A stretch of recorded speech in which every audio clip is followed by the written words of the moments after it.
کھانا چھوڑ دیتا ہے، پینا چھوڑ دیتا ہے، خواہشات کو چھوڑ دیتا ہے، تنہائی میں بھی پانی نہیں پیتا۔ اتنا بڑا مجمع ہے ہزاروں کی تعداد میں، لیکن ہر آدمی اپنے بارے میں غور کرے کہ روزہ رکھنے کے بعد بھوک لگی ہے، چھپ کر کے کھانا نہیں کھاتا، پیاس لگی ہے، تنہائی بھی ہے، کوئی دیکھنے والا نہیں ہے، لیکن وہ پانی نہیں پیتا۔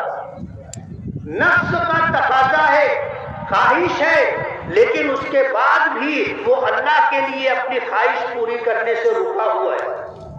جب روزہ اس طرح رکھا جاتا ہے تو اس روزے کی وجہ سے جو اجر و ثواب اللہ پاک دیتے ہیں اس کا اندازہ آج نہیں، کل قیامت کے دن ہوگا۔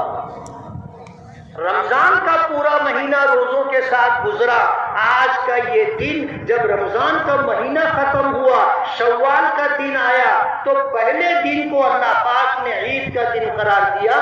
آج کے دن روزہ رکھنا حرام ہے۔ سال میں 5 دن ہیں جن میں روزہ نہیں رکھا جاتا، روزہ نہ رکھنے کا حکم ہے۔ ان میں سے پہلا دن جو ہے شوال کا پہلا دن، چاند دکھنے کے بعد پہلا دن، شوال کی پہلی تاریخ، یہ افطار یعنی روزہ نہ رکھنے کا دن ہے۔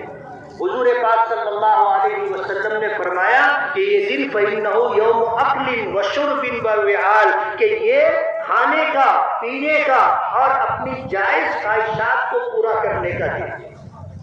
عید کا دن خوشی کا دن، اور خوشی کس کے لیے؟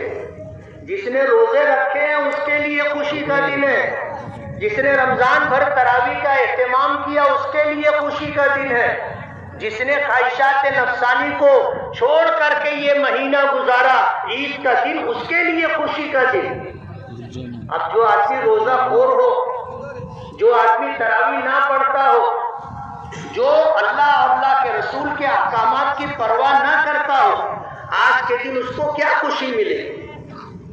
عید کی خوشیاں ان کے لیے ہیں جنہوں نے رمضان کے روزے رکھے، جنہوں نے تراویح کا اہتمام کیا۔